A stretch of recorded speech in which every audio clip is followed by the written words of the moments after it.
कुनै पनि सन्दर्भमा धार्मिक गतिविधिहरू आध्यात्मिक गतिविधिहरू दैनिक नित्य चाहिँ धार्मिक जुन पूजाआजा हुन् त्यो बन्द हुनु हुँदैन भन्ने मलाई लाग्छ। धार्मिक गतिविधिहरू आध्यात्मिक गतिविधिहरू चाहिँ हाम्रा धर्मगुरुहरूले धार्मिक सङ्घ संस्थाहरूले मन्दिरहरूले तपाईँको नियमित नै राख्नु पर्थ्यो। अलिकति सावधानी अपनाउने कुरा भइहाल्यो, जस्तो मास्क लगाउने, अलिकति डिस्टेन्स मेन्टेन गर्ने, हातमा अब सेनिटाइजर प्रयोग गर्ने कुराहरू होइन होला, अथवा ठुलो अलिकति भिड अलिक थोरै कम गर्ने, त्यसलाई चाहिँ नियमित बनाउन सकिन्छ, त्यसलाई त रेगुलेट गर्न सकिन्छ नि। यति बेला यो मानव निर्मित हो या यो प्राकृतिक रूपमा नै उब्जिएको भन्ने विषयमा एक खालको त्यो बहस पनि भइरहेछ। विभिन्न खालका लेखहरू प्रकाशित भइरहेछन्, विभिन्न देशका विभिन्न विज्ञहरूको आफ्नै तर्क छ होइन। हुन त तपाईँले अध्ययन गर्नुभएको छ यो विषयमा, तपाईँको त अन्तर्मनले चाहिँ के भन्छ यति बेला यो मानव निर्मित या प्राकृतिक के होला भनेर हुन्छ नि?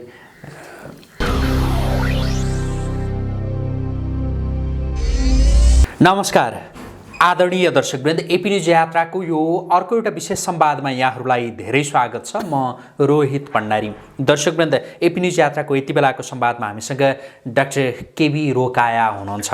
उहाँसँग हामी पछिल्लो अवस्थाका विषयमा केन्द्रित रहेर थप कुराकानी गर्दैछौँ। डाक्टर साहब, स्वागत छ यहाँलाई। धन्यवाद। आराम हुनुहुन्छ? ठिकै छ, यस्तै हो, लकडाउनको बेलामा अब घरभित्र बसिया छ।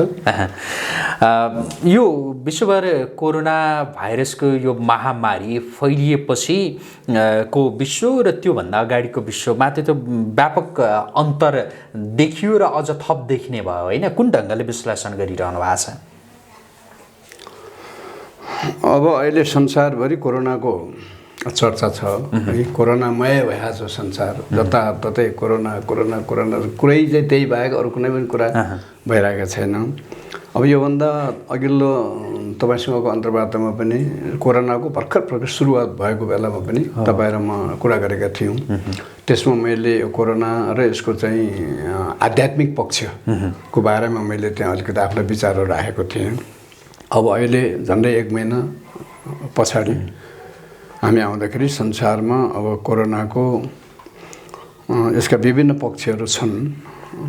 अब एउटा त कोरोनाको बारेमा स्पष्ट कुरा अझै पनि बाहिर आइरहेका छैन। सबैले ट्रायल एन्ड एरर है, गेस्टिमेट भन्छौँ नि हामी, वैज्ञानिकदेखि लिएर डक्टरहरूदेखि लिएर सरकार, नीति निर्माता, जनताहरू सबै चाहिँ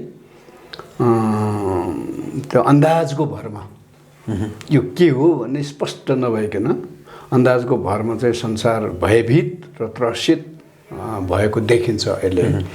अब यसले विभिन्न समाजका, राष्ट्रका र विश्वका विभिन्न क्षेत्रहरूलाई यसले प्रभावित बनाइरहेका छ, जानी नजानिकन।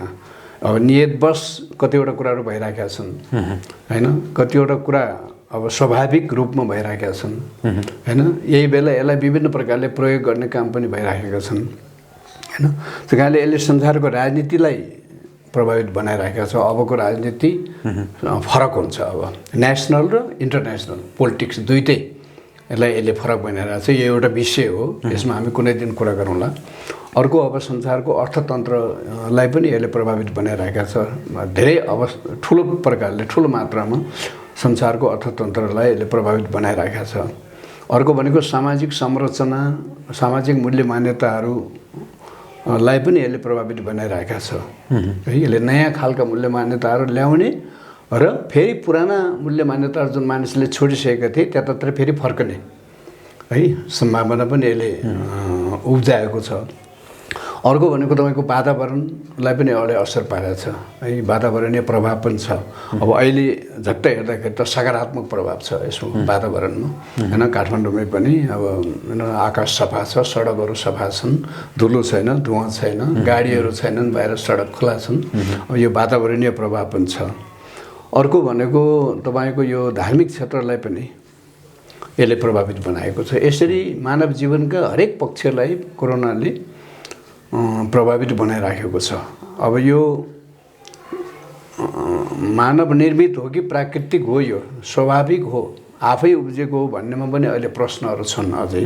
जे भए पनि अहिले अब मानव जीवनको हरेक क्षेत्रलाई प्रभावित बनाइरहेको छ र त्यसमा मुख्य रूपमा चाहिँ मेरो आफ्नो इन्ट्रेस्ट भनेको त धार्मिक क्षेत्र भएको हुनाले मैले त्यसलाई नै अलिक बढी फोकस गरिरहेका छु। संसारभरि कोरोना र रिलिजन, कोरोना र आध्यात्मिकता, कोरोना र चाहिँ मान्छेको विश्वास। अहिले चाहिँ यो त्यो आध्यात्मिकताको यो क्षेत्रलाई हेर्ने हो भने त्यो एउटा भौतिकवादी विश्व र अर्को आध्यात्मिक विश्व हो होइन, यसलाई दुई ढङ्गबाट विभाजन गरेर हेर्ने हो भनेदेखि भौतिकवाद र त्यो अध्यात्मवादलाई एउटा तुलोमा राख्दाखेरि अध्यात्मवादको त्यो तुलो चाहिँ अलिक गरौँ हुँदै गएको हो, त्यस्तो हो कि के हो?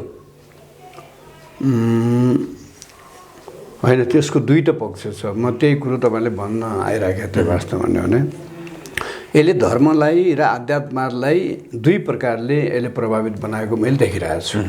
एउटा जुन राष्ट्रहरू, विशेष गरेर पश्चिमा राष्ट्रहरू है, युरोपका राष्ट्रहरू र अलि अरू पश्चिमका राष्ट्रहरू जसले धर्मनिरपेक्षतालाई अवलम्बन गरेका थिए र धर्मनिरपेक्षताको अभ्यास गर्दै आइरहेका देशहरू, जहाँ धर्मको भूमिका पूर्ण रूपमा होइन, राज्य चाहिँ त्यहाँको धर्मलाई राज्यबाट पुरै अलग गरेर राज्य सञ्चालनमा, नीति निर्माणमा धर्मको कुनै पनि भूमिका नरहने है, धार्मिक समुदायको कुनै आवाज नहुने, कुनै ओपिनियन नहुने है प्रकारले उनीहरूले जुन सामाजिक संरचना, राजनीतिक संरचना निर्माण गरेका थिए, अब ती ठाउँहरूमा तपाईँले भने जस्तो भइरहेछ।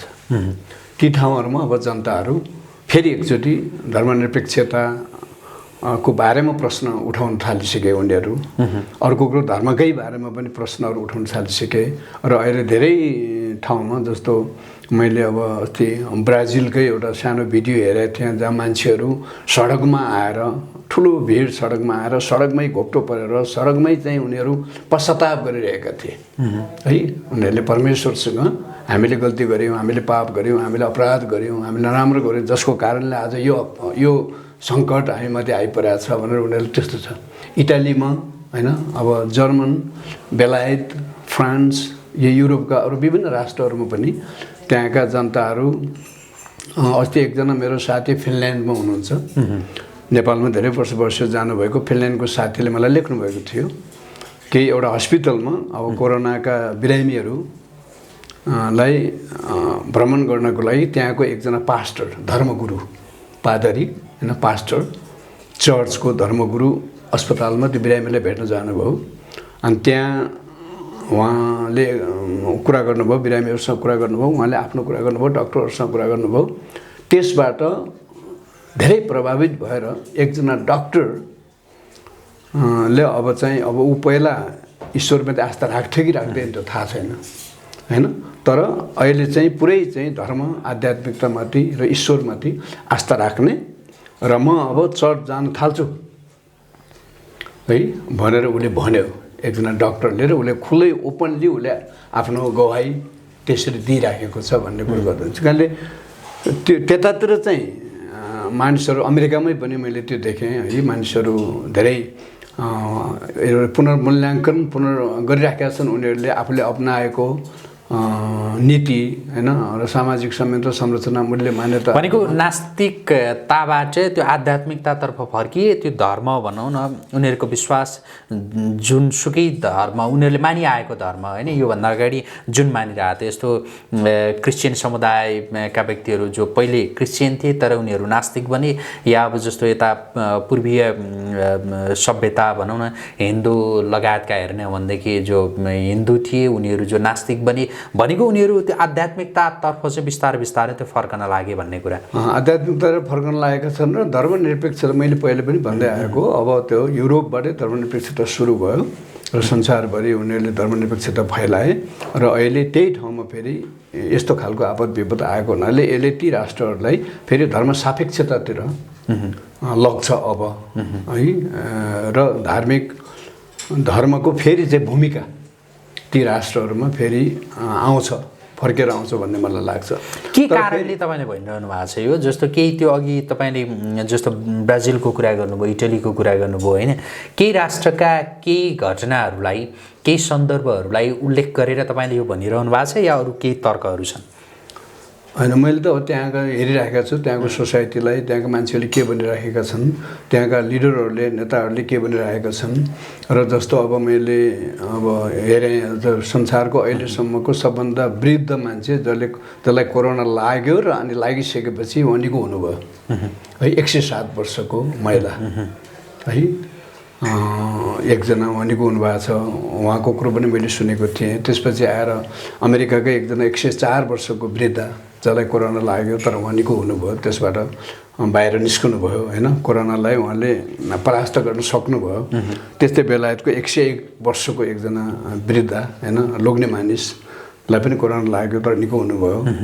र उहाँहरूका कुराहरूले पनि के भन्छ नि के चाहिँ उहाँहरू यसको पछाडि के थियो त भन्दाखेरि आत्मबल है एउटा आस्था विश्वास र विशेष गरेर ईश्वरमाथिको आस्था र विश्वास आध्यात्मिकतामाथिको आस्था र विश्वास धर्ममाथिको आस्था र विश्वास र जसले गर्दाखेरि उहाँलाई आत्मबल दियो उहाँहरूलाई आशा पनि दियो र आखिरमा मर्नदेखि चाहिँ उहाँहरू खास डराउनु भएको थिएन है र मरिहाल्यो पनि के भयो त भनेर उसलाई मृत्युलाई पनि सहज प्रकारले उहाँले लग्नु भएको थियो जसले गर्दाखेरि त्यति भयभीत त्रसित चाहिँ नहुनु भएको कारणले नै हामीले यो कोरोनालाई जित्न सक्यौँ भन्ने खालका अभिव्यक्तिहरू त्यहाँ आइराखेका छन् है।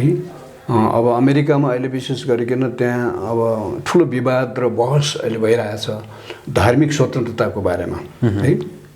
त्यहाँ धेरैले लकडाउनको विरोध गरिरहेका छन्। अहिले लकडाउनले धार्मिक स्वतन्त्रतालाई यसले धार्मिक स्वतन्त्रता माथि आँच पुर्यायो धार्मिक स्वतन्त्रता यसले हनन गर्यो भनेर धेरै मानिसहरूले आवाज उठाइरहेका छन्। र अस्ति मैले सुनेको थिएँ न्युयोर्कको कुन कहाँको 2टा चर्चले मुद्दा पनि हालेका छन् रे अदालतमा चाहिँ हाम्रो धार्मिक स्वतन्त्रता यो लकडाउनले हाम्रो स्वतन्त्रतालाई हनन गर्यो है भनेर उनीहरूले मुद्दा पनि हालिरहेका छन्। यो विषय बहसको विषय भइरहेको छ। त्यो यसको आधारमा मैले पहिलेदेखि पनि भन्दै आएको फेरि यो कुरा त कोरोना आउनुभन्दा अगाडि पनि धर्मनिरपेक्षताले संसारलाई विनाशतिर पुर्याउँछ है। र अब संसार धर्मनिरपेक्षताबाट फेरि धर्मसापेक्षता र आध्यात्मिकता र फर्किनुपर्छ है होइन भने संसारको अस्तित्व नै रहँदैन भन्ने खालको कुराहरू मैले बारम्बार उठाउँदै आएको। अहिले अब कोरोनाले एउटा त्यो काम गर्यो भन्ने मलाई लाग्छ। अब चाहिँ जस्तो तपाईले यो धार्मिक र आध्यात्मिक कुराको यो उठान गरिरहँदा यो विषयमा प्रवेश गरिरहँदाखेरि अब जस्तो यो धार्मिक समुदायहरूको त्यो भूमिका यति बेला के देख्नु भएको छ कस्तो खालको भूमिका तपाईले त्यो महसुस गरिरहनु भएको छ? अब त्यो प्रश्नमा आउनुभन्दा अगाडि अघि नैकै प्रश्नलाई निरुत्तर दियो भन्ने लाग्यो मलाई। जसरी पश्चिममा धर्मनिरपेक्षताबाट नास्तिकताबाट मानिसहरू अब आस्तिकता आध्यात्मिकता र धर्मसापेक्षतातिर ढल्कँदै गरेको मैले कुरो बताएँ। तर नेपालमा अघि जहाँ धर्मको अभ्यास नभइराखेको अथवा राज्यबाट धर्म पुरै अलग भएको धर्मबाट राज्य पुरै अलग भएको अवस्थामा यो कुरो भइरहेको छ। मान्छेले अब धर्मको बारेमा त्यहाँ सोच्न थाले बहस गर्न थाले। अब हाम्रो देश जहाँ चाहिँ धर्मनिरपेक्ष राष्ट्र हामी भयौँ होइन संवैधानिक हिसाबले तर मानिसहरू धार्मिक प्रवृत्ति मानिसहरूमा नेपालीहरूमा होइन आफैलाई नास्तिक भन्ने आफैलाई भौतिकवादी भन्ने आफैलाई कम्युनिस्ट भन्नेहरूमा पनि धार्मिक विचार र धार्मिक स्वभाव धार्मिक प्रवृत्ति भएका कुराहरू त हामीले हेर्दै आएका छौँ सुन्दै आएका छौँ। अब यस्तो देशमा हामीले यहाँ चाहिँ यो कोरोनाले अलिकति उल्टो प्रभाव पार्यो भन्ने लाग्यो मलाई। उतातिर धार्मिक हिसाबले सकारात्मक प्रभाव पार्यो हाम्रो देशमा यसले नकारात्मक प्रभाव पार्यो भन्ने लाग्छ। उल्टो प्रभाव त्यो भनेको चाहिँ नेपालमा भनेको अब यो कोरोना भाइरसले गर्दाखेरि धार्मिक समुदायको जुन भूमिका हुनु पर्थ्यो जुन भूमिका धार्मिक समुदायले खेल्नु पर्थ्यो जुन सन्देश धार्मिक समुदायले दिनु पर्थ्यो जनतालाई यो अवस्थामा है आशाका सन्देश हैन भरोसाका सन्देश साहसका सन्देश हैन जुन चाहिँ धार्मिक समुदायबाट आउनु पर्ने त्यो चाहिँ नेपालमा आएन। धार्मिक समुदाय पुरै चाहिँ तपाईको यो भयभीत भएर है सबै धार्मिक सङ्घ संस्थाहरू सबै चाहिँ बन्द भएका छन् र निरन्तर गरिराख्नु पर्ने धार्मिक गतिविधिहरू पनि कति धार्मिक गतिविधिहरू हुन्छन् जो नियमित गर्नुपर्ने हुन्छ क्या त्यो है गरिराख्नु पर्ने धार्मिक गतिविधिहरू पनि बन्द भएका छन् है। जस्तो अब चर्चहरूमा अब सेवाहरू अथवा आराधनाहरू बन्द भएका छन्। त्योभन्दा पनि चाहिँ मन्दिरहरूमा धेरै यसो घुम्छु म कहिलेकाहीँ यताउता र मन्दिरहरूमा त्यहाँ ताला लागेका छन् होइन, त्यहाँ घन्टी बजिरहेको छैन, त्यहाँ चाहिँ बत्ती बलेको छैन, दियो बलेको छैन, त्यहाँ पुजारी छैन, कोही मान्छे त्यहाँ जानु पऱ्यो भने अथवा भनौँ न अब यस्तो अवस्थामा यस्तो क्राइसिसमा त मान्छेले खोज्ने भनेको शरण भनेको त फेरि धर्म नै हो होइन, आध्यात्मिकता नै हो, ईश्वर नै हो। मान्छेले सङ्कट पर्दाखेरि सबैले जब हाम्रा आफ्ना प्रयासहरू जब विफल हुन्छन् होइन, आफ्नो बुद्धिले जब काम गर्न त छोड्छ, त्यो बेला मान्छे त फेरि त्यही आध्यात्मिक र धार्मिकतिर नै जाने हो नि त। त्यस कारणले यो हाम्रो देशमा अलिकति ठिक उल्टो असर पर्यो भन्ने लाग्छ। त्यसले गर्दाखेरि अब मानिसहरू बढी यो धर्मप्रतिको आस्था जुन घटेको हो कि जस्तो मलाई लाग्यो क्या। धार्मिक समुदायको जुन भूमिका भएन होइन, धार्मिक समुदायबाट जुन एउटा आशा मान्छेहरूले गर्थे अथवा गर्न सक्थे त्यो चाहिँ आएन। यहाँले भन्नुभयो भने जस्तो आशा विश्वास त्यो भरोसा जगाउनु पर्ने बेला हो होइन, यति बेला त्यो भूमिका खास देखिएन धार्मिक समुदायको भनेर। त्यो आशा विश्वास भरोसा कसरी चाहिँ जागृत हुन सक्थ्यो, के चाहिँ गर्नु पर्थ्यो त्यो धार्मिक समुदायले भनिदिनुहोस् त। होइन, धार्मिक समुदायले एउटा त के गर्नु त नित्य धार्मिक गतिविधिहरू बन्द गर्नु हुँदैन थियो है, किनभने त्यो त गरिराख्नुपर्ने त्यो धार्मिक जीवनसँग र मान्छेको भविष्यसँग पनि यो भौतिक जीवनसँग मात्र होइन कि मृत्युपछिको जीवनसँग पनि सम्बन्धित कुरो हो क्या त्यो है। आखिरमा मर्नुपर्ने, तपाईँले कोरोनाले मरे पनि अर्को कारणले मरे पनि तपाईँ त मर्नु त हुन्छ नि त, म त मर्छु होइन, कोरोनै आउनु पर्दैन नि त, कोरोनै लाग्नु पर्दैन नि मर्नलाई त होइन। मर्न त विभिन्न कारणले मान्छेहरू मरिराखेकै हुन्छ होइन। अहिले त्यत्तिकै मर्न सक्छु म, केही पनि नभएर रोग लाग्छ केही पनि नलागेन, अहिले कुरा गर्दा गर्दै म मर्न सक्छु नि त होइन। मृत्यु भनेको त त्यस्तो चिज हो।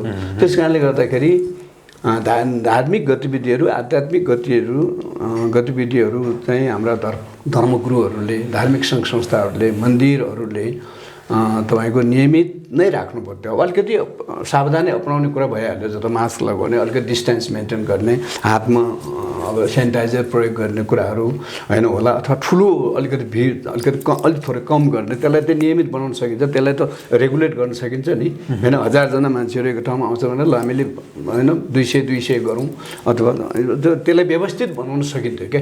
तर पुरै धार्मिक गतिविधि नै, नियमित धार्मिक गतिविधि नै पुरै बन्द गर्नु भनेको चाहिँ यो धर्मको हार भयो भन्ने मलाई लाग्छ क्या है। यस्तो नास्तिकता, अधर्म र भौतिकवादले जित्यो है, धर्मले हारेको जस्तो चाहिँ आभास भएको छ अहिले चाहिँ। यति बेला जस्तो नेपालमा जति पनि मठ मन्दिरहरू हुन्, त्यो मठ मन्दिरहरूमा गरिने नित्य कर्महरू, नित्य पूजाहरू त्यसलाई नियमित गरिनु पर्थ्यो होइन। जसले जुन खालको धर्म मानिरहेको, त्यति मात्र होइन, विभिन्न धर्मका धर्मगुरुहरू, धर्म विद्वानहरू होइन, रेल स्कलरहरू, धर्मगुरुहरू र इभेन विभिन्न धर्मका होइन धर्मगुरुहरू पनि एक ठाउँमा आएर छलफल गरेर यो कोरोना भाइरसप्रति हाम्रो रिस्पोन्स के हुनुपर्ने, धार्मिक समुदायको रिस्पोन्स कस्तो खालको हुनुपर्ने हो, त्यो बारेमा अलिकति छलफल गरेर अलिकति विचारको आदान प्रदान गरेर केही कुरा हामीहरूले बाहिर ल्याउन सक्नु पर्थ्यो है। आफ्नो यो बारेमा हाम्रो यो हो है भनेर जनताहरूलाई पनि भन्न सक्ने र सरकारलाई पनि केही निर्देशन, केही सल्लाह, केही सुझाव धार्मिक समुदायबाट आउन सक्थ्यो है। र अनि मैले अघि भने जस्तै फेरि नित्य चाहिँ जुन धार्मिक गतिविधिहरू छन्, जुन जनतालाई आवश्यक छ यस्तै अवस्थामा, यस्तै बेलामा, आपद विपद परेको बेलामा, सङ्कट परेको बेलामा, अप्ठ्यारो परेको बेलामा नै मान्छेलाई त्यो धार्मिक सङ्घ संस्थाहरू चाहिने हो। र त मन्दिरमा जाने मान्छेहरू आपद परेको बेला कहाँ जाने त, मान्छे त मन्दिरमा जान्छन् होइन। आखिरमा चाहिँ होइन देवी देवताहरूको चाहिँ शरणमा जाने, ईश्वरको शरणमा जाने नै हो मान्छे। अब त्यो सबै बन्द गरिदिएपछि त मान्छे त कहाँ जाने भयो त। आखिरमा हामी केमा डिपेन्ड गर्नु पऱ्यो त, खालि पुरा रूपमा हामीले सरकारको निर्देशन र नियमबाट हामी पुरै बाँधियौँ होइन। अर्को भनेको तपाईँको अब यही डक्टरहरू होइन, अब को सल्लाह, उनीहरूको विचार, उनीहरूको कुरा, उनीहरूका सरसल्लाहमा चाहिँ बढी चाहिँ हामी डिपेन्डेन्ट भयौँ भन्ने मलाई लाग्छ। त्यस कारणले धार्मिक समुदायले विश्वभरि नै र नेपालमा धार्मिक समुदायको प्रतिक्रिया र यसप्रतिको चाहिँ हेर्ने दृष्टिकोण र यसमा हामीले खेल्नुपर्ने भूमिका फरक हुनु पर्थ्यो। भएन हामी अरू शरण है होइन हामी त्यही चाहिँ उसमा हामी बहकिएर हामीहरू गयौँ र हाम्रो कुनै विशेष आवाज पनि भएन, हाम्रो कुनै ओपिनियन पनि भएन, हाम्रो कुनै भूमिका पनि चाहिँ यहाँ रहेन भनेपछि मान्छेहरूले अब के आखिरमा चाहिँ धर्म किन चाहिने रहेछ त?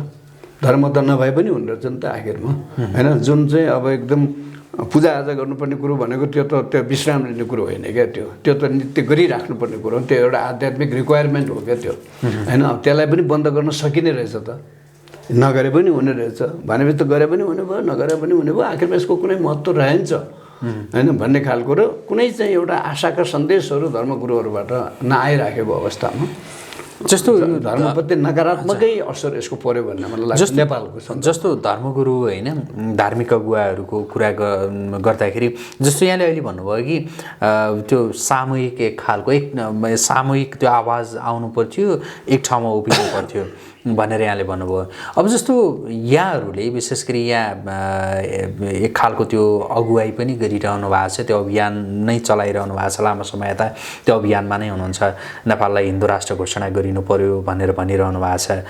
त्यो भएर हिन्दू धर्मावलम्बी जो हिन्दू धर्मका अगुवाहरू भनौँ न, उहाँहरूसँगको सम्बन्ध यहाँको त्यत्तिकै राम्रो छ। अर्को तपाईँ आफ्नै व्यक्तिगत रूपमा तपाईँ क्रिस्चियन धर्मावलम्बी पनि भएका कारणले त्यो समुदायका अगुवाहरूसँगको पनि सम्बन्ध तपाईँको त्यत्तिकै राम्रो छ र अन्य समुदायका व्यक्तिहरूसँगको पनि तपाईँको बुद्धिस्ट या अन्य जो धर्मावलम्बीहरू हुन्, धर्मगुरुहरू हुन्, उनीहरूसँगको सम्बन्ध नि तपाईँको राम्रो छ। तपाईँले त्यो खालको पहल गरिरहनु भएको छ कि छैन? होइन, मैले व्यक्तिगत रूपमा धार्मिक गुरुहरूसँग, विभिन्न धर्मका गुरुहरूसँग र हाम्रै कतै क्रिस्चियनहरूसँग पनि मैले विचारको आदान प्रदान अब सोसियल मिडियाबाट होइन, SMS इमेलबाट उनीहरूसँग भइरहेका छ र यी आफ्ना विचारहरू, आफ्ना मतहरू र आफ्ना सोचाइहरू मैले उहाँहरूसँग बाँडिरहेको छु र मेरो असन्तुष्टि विशेष गरिकन धार्मिक समुदायले जुन भूमिका खेल्नुपर्ने थियो, धार्मिक समुदायले अहिले यो परिस्थितिमा जुन प्रकारले प्रस्तुत हुनुपर्थ्यो त्यो हुन नसकेकोमा मेरो आफ्नो असन्तुष्टि र दुःख मैले व्यक्त गरेर साथीहरूसँग मैले सेयर गरिराखेको छु। अब उहाँहरू पनि एक प्रकारले प्राय सहमत त हुनुहुन्छ होइन, तर अब यो अर्को कुरा चाहिँ नेपालमा कस्तो भइदियो भने यो अकस्मात आइदियो क्या, एकदम चाहिँ एकै दिनमा दुवै दिनमा चाहिँ होइन, यो एकदम प्रिपेरेसन कुनै पनि भएन यसको बारेमा। अब सल्लाह हुन्छ नि बाहिर भनेको आकस्मिक भएको लकडाउनको कारणले पनि मान्छेहरूको अब दिमागले पनि काम गरेन भनेको त्यो लकडाउनको कुरा गर्नु, त्यो लकडाउन गर्ने कुरा जुन आयो, जस्तो अब नेपालको धेरै महत्त्वपूर्ण यो एसएलसीको इक्जाम होइन, त्यो त धेरै लाखौँ जनता युवाहरूको भविष्यसँग जोडिएको कुरो हो, त्यो पनि अब आज भोलिदेखि चाहिँ जाँच हुनेछ, अब आज आएर चाहिँ भए यस्तो खालको कुरा भएपछि अब यो के हो भन्ने मान्छेले एकदमै त्रसित भयो क्या, यत्रो के भयो यो होइन भनेर मान्छे त्रसित भएर मान्छेहरूको कम्युनिकेसन पनि हुन पाएन होइन, त्यसपछि के सरसल्लाह पनि हुन सकेन, छलफल पनि हुन पाएन, सबैजना चाहिँ तपाईँको आफ्नो ठाउँमा आफ्नो घरभित्र सीमित हुनुपर्ने स्थिति आयो। तपाईँको यो सङ्कटका अवस्थामा, यो सङ्कटको बेलामा ठ्याक्कै जस्तो धार्मिक अगुवाहरूलाई, धार्मिक गुरुहरूलाई कसरी चाहिँ अगाडि बढौँ, के गरौँ भन्ने तपाईँको एकदमै त्यो आग्रह भन्नुहोस् त, ठ्याक्कै यति बेला भूमिका यो चाहिँ हुनु पर्यो है भन्ने। अहिले अब लकडाउनकै कारणले गर्दाखेरि अब हाम्रो सञ्चारमा असर परेको छ है, जस्तो भेटघाट अब गर्न सकिरहेका छैनौँ, अब खालि फोनमा कुरा गर्ने भयो यदि होइन, इन पर्सन भेटघाट भएर सल्लाह गरेर हामीले के गर्नुपर्छ त। अब अहिले पनि त रेस्पोन्स हुनसक्छ नि त, लकडाउन भएको यत्रो दिन भइसक्यो, यसबाट कस्ता खालका असरहरू परेका छन् जनतालाई र विशेष गरिकन धर्ममा कस्तो खालको असर परेको छ, जनताहरूमा धर्मप्रति कस्तो खालको चाहिँ तपाईँको धारणा बनिरहेको छ जनताहरूमा भनेर हामीले अलिकति छलफल गरेर हामीले चासो देखाउनु पर्ने है, जुन धार्मिक समुदायहरूले गर्नुपर्ने थियो, त्यसमा हामी पनि पुरै अलिकति निष्क्रिय होइन भएको जस्तो छ र सुरुमा नै मलाई लाग्छ यो सुरुमै नगरेको हुनाले यो पनि भयो क्या, फेरि एक त अकस्मात आयो, त्यो कारणले पनि सोच्ने समय पनि भएन मान्छेहरूलाई।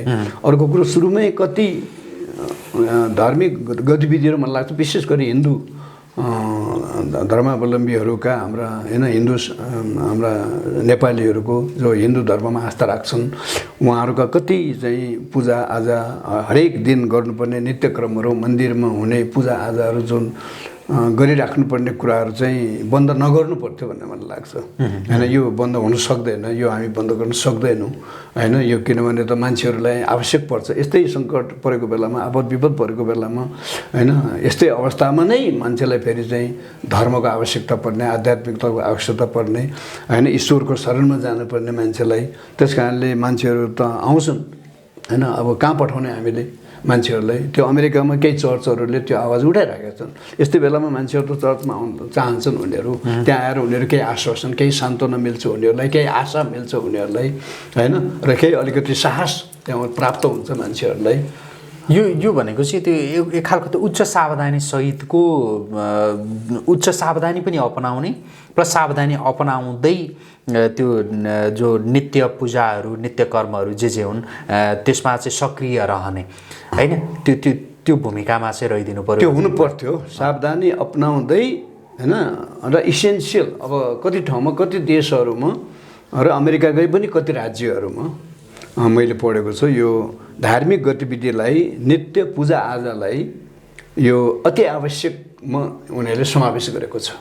यसलाई यो अति आवश्यक वस्तु हो, यो अति आवश्यकै हो, यो यसलाई बन्द गर्न सकिँदैन, बन्द गर्नु हुँदैन भनेर कतिवटा राज्यहरूमा त्यो गरेको छ अमेरिकामा होइन। अब कति देशहरूमा पनि गरेको छ, युरोपकै कति देशहरूमा पनि छ यो चाहिँ। उनीहरूको अब चर्च आइतबार चर्चमा आउने, प्रार्थना गर्नेलाई यसलाई चाहिँ यो अत्यावश्यकभित्र समावेश गरेर त्यसलाई पारेर अत्यावश्यकै रूपमा त्यसलाई हेरेर त्यो बन्द गरेका छन् कति ठाउँमा चाहिँ। त्यस कारण यहाँ चाहिँ हामीले अब यो किन यस्तो भयो भन्ने मलाई अहिले सोचिरहेको छ क्या है। यो जुन अहिले चाहिँ धार्मिक गतिविधिमा चाहिँ पुरै चाहिँ एकदम रोक लाग्नु, बन्द हुनु होइन, अब पुरै चाहिँ धार्मिक समुदायको कुनै आवाज नहुनु, धार्मिक समुदायको कुनै चाहिँ धारणा बाहिर नआउनु, अब यसको कारण चाहिँ के होला भनेर पनि हेरिरहेको छु क्या अहिले।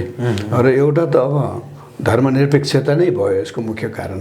किनभने राज्य धर्मनिरपेक्ष भइसकेपछि एउटा मानववैज्ञानिक मान्छेहरूमा परेको छ क्या, एउटा यो धर्मनिरपेक्ष राष्ट्र, अब हामी केही बोल्न सक्दैनौँ, हाम्रो केही आवाज हुँदैन, हाम्रो कुनै महत्त्व पनि हुँदैन, बोल्न पनि पाइँदैन भन्ने खालको एउटा चाहिँ जनतामा, धार्मिक समुदायमा परेको छ भने उता सरकारमा, सत्तामा हुने, राजनीतिमा भएकाहरू पनि नेपाल त धर्मनिरपेक्ष राष्ट्र हो, हामीले चाहिँ धर्मको कुनै हामीलाई आवश्यकै छैन अथवा त्यसको हामी सल्लाह पनि लिनु पर्दैन, त्यसलाई हामीले कन्सिडर गर्नु पर्दैन, आवश्यकै छैन त्यसको। जब मैले सोचिरहेको छु कि यदि हिजै अवस्थामा 47 साल 46 सालको अगाडिको अवस्थामा नेपाल भएको भए यहाँ कस्तो हुन्थ्यो होला होइन, यही चिज ठ्याक्क त्यो बेला भइदिएको भए हामी कसरी चाहिँ त्यसलाई, हाम्रो रिस्पोन्स कस्तो हुन्थ्यो होला, मलाई फरक हुन्थ्यो जस्तो लाग्छ क्या मलाई त्यहाँ है। फरक हुन्थ्यो। एउटा त के हुन्थ्यो भने त्यहाँ धार्मिक समुदायको भूमिका हुन्थ्यो होइन। राज्यमा बस्नेहरूले पनि धार्मिक गुरुहरूको सल्लाह पक्कै माग्थे है, सल्लाह गर्थे उनीहरूले के हो यो भनेर चाहिँ होइन, उनीहरूको सल्लाह र उनीहरूको सुझाव पनि माग्थे, खोज्थे। धार्मिक समुदायले पनि त्यो बेला, किनभने त अब धर्मसापेक्ष राष्ट्र थियो, धार्मिक समुदायले, धर्मगुरुहरूले पनि त्यो बेला केही बोल्थ्यो होलान्, केही भन्थ्यो होलान् है। र अर्को कुरो चाहिँ निर्णय गर्ने तपाईँको प्रक्रिया पनि फरक हुन्थ्यो फेरि त्यो बेला होइन। अहिले जसरी एउटा त धेरै पार्टीहरू छन्, पार्टीभित्र पनि गुटहरू छन् होइन, जसले गर्दाखेरि तपाईँको निर्णय समयमा यस्तो बेलामा क्राइसिस आउँदाखेरि, आपद विपद पर्दाखेरि त छिटो निर्णय गर्नुपर्छ, आजको भोलि निर्णय गर्नुपर्छ। अब त्यो निर्णयमा चाहिँ धेरै ढिले भइरहेका छ होइन, जसले गर्दा जनताहरूले पाउनुपर्ने सुविधा राहत पाउन सकेका छैनन्। जस्तो हामी कुराकानीको अन्त्यतिर पनि छौँ, अन्त्यमा एक दुईवटा जिज्ञासा यहाँसँग। जस्तो यहाँले भन्नु भने अत्यावश्यकीय क्षेत्रका रूपमा पनि लिनु पर्थ्यो यो क्षेत्रलाई भनेर भन्नु पनि, जस्तो स्वास्थ्य होइन, त्यसै गरी सञ्चार, मिडिया, त्यसै गरी खाद्यान्न लगायतलाई जसरी अत्यावश्यकीय भनेर भनियो त्यही ढङ्गको हुनुपर्थ्यो भन्ने हो तपाईँको भनाइ? त्यो हुनु पर्थ्यो र त्यो हो नि त। फेरि आखिरमा धर्म के मान्नु भएन मान्छेले होइन, नास्तिकै हुनु पऱ्यो, धर्ममा आस्थै राख्नु भएन। यदि तपाईँ धर्ममा आस्था राख्नुहुन्छ भने धर्म भन्ने कुरा, आध्यात्मिकता भनेको आत्मिक कुरा, आध्यात्मिक कुरा, ईश्वर भन्ने कुरा त तपाईँको त्यो सबैभन्दा माथि आउँछ क्या। त्यो आखिरमा चाहिँ तपाईँको जीवनभन्दा पनि ठुलो हो क्या यो।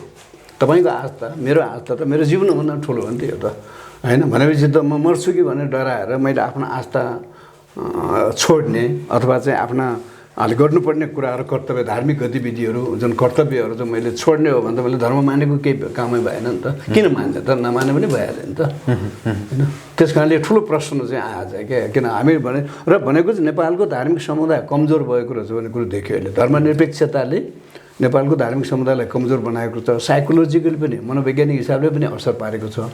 अर्को कुरो चाहिँ अलि अब यो पुरै चाहिँ धर्मको पुरै चाहिँ ज्ञाताहरू आफ्नो धर्मशास्त्रको पुरा अध्ययन गरेर पुरा चाहिँ ज्ञान भएका मान्छेहरूको पनि कमी हो कि होइन, अथवा उनीहरूले आफ्नो विशेष धर्मशास्त्रीय हिसाबले होइन यसलाई व्याख्या गर्न सक्थ्यो नि त यसले होइन। यो किन यो भइरहेको छ, यो के हो होइन, यसको पनि त केही धार्मिक व्याख्या होला नि त होइन। र अर्को भनेको यस्तो बेलामा हामीले कसरी योसँग लड्ने त भनेर अहिले त हामी खालि चाहिँ राजनीतिक निर्णयमा मात्रै आधारित भएको छ नि त। राजनीतिक निर्णयमा मात्रै हामी सीमित भएको छ नि त अहिले त है। सरकारले एउटा निर्णय गर्छ, त्यसलाई हामीले ठ्याक्कै त्यो हुबहु हामीले फलो गरिरहेका छौँ है।